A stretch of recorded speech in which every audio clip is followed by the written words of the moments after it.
I'm Brenda Nirenberg, and I'll be doing 3 readings from Alabama Whistle. The first reading begins on the very first page and introduces the 2 main characters.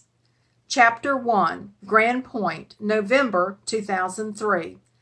After he had indulged in one too many doses of his medication, Harness Lacey Lucan sat on the edge of his bed, rocked back and forth, and hummed an unknown tune. Dark, shoulder-length hair floated out of face with his narrow shoulders. Fixed eyes were lost beneath wide-arching, coal-like brows tapering into a small but definite nose. His long, thin lips parted just enough to reveal straight, white teeth. He might have kept rocking and humming for some time if George Williams hadn't unexpectedly entered his room. "Room 18A, Harness L. Lucan," George stated. George compulsively read aloud the placard on the door of any room that he entered.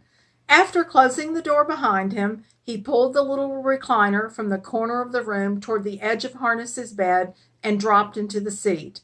Leaning forward enough to see the tiny hairs on Harness's nose go in and out of focus, he spoke impatiently. "When we goin', Harness? Harness, I'm speaking to you." "Stop that rockin', Harness. You're getting me mad. You better stop." And then Harness stopped abruptly.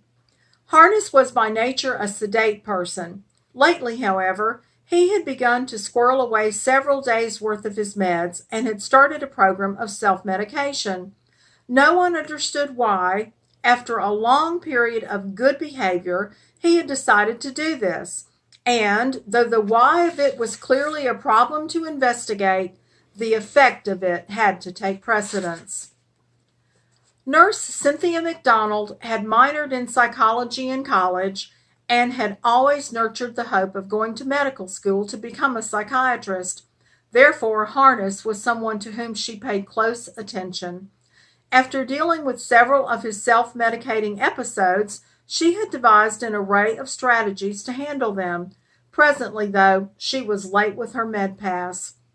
In some other reality where Nurse Cynthia wasn't running late, pulling meds, and politely interacting with Mr. Harvey, the bedwetter in 16A, who was forever propositioning her, or at the very least, if George hadn't closed Harness's door upon entering, she might have seen Harness grabbing George's unwilling hands by the wrist and using them as drumsticks on George's chest. Quick, decisive action was needed. But it was not to be. And the universe, being indifferent to the whims of saints and sinners, and guided by a set of laws beyond the full comprehension of human beings, crafted a rocky exit off an otherwise humdrum stretch of life. George was an excitable fellow who believed that he had assassinated President Bill Clinton. No amount of explanation, live television coverage, or current interviews with the former president could sway him from his belief, even when he dutifully took his medication.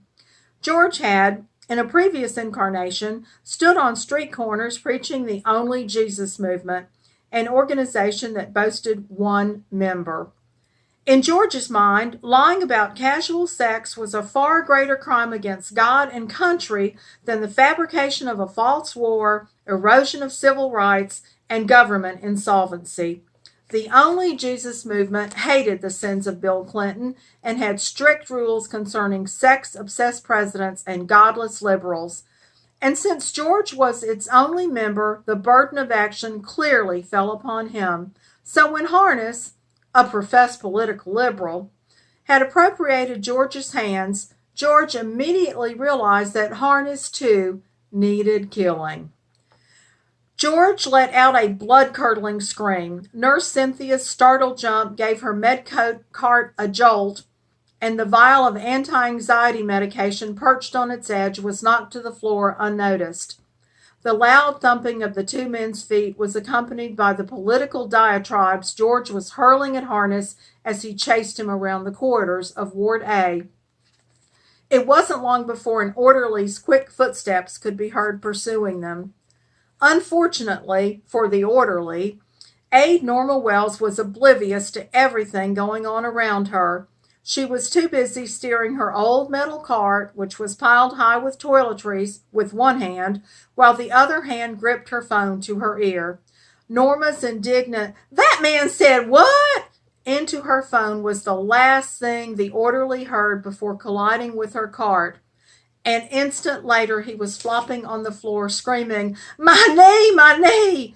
And Norma's cart was skidding across the floor, tossing off toiletries like Mardi Gras throws from a passing float. Norma's eyes danced back and forth from man to cart. Then she hurriedly spoke into her phone, "Gotta go," snapped it shut, and with practiced ease dropped it into the pocket of her white smock.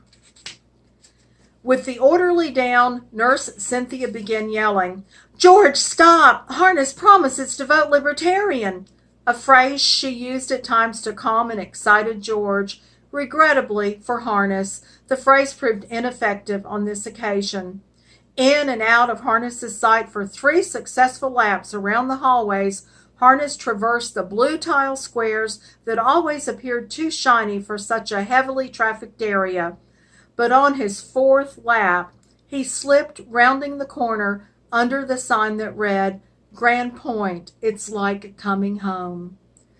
George saw his chance and hurled himself upon the prostrate man. In a moment, he was straddling Harness and pounding him on the chest. Harness threw his arms open, inviting George to continue the beating, while lifting his head as high off the floor as he could and loudly repeating, "Jesus loves me! Jesus loves me!" This only served to further infuriate George, who altered his strategy by wrapping his hands around Harness's throat. Not to be silenced, Harness managed to squeeze out, "Jesus," as the last of his breath was expelled. By the time Nurse Cynthia reached Harness, his face had turned the same shade of blue as the floor tiles under his head.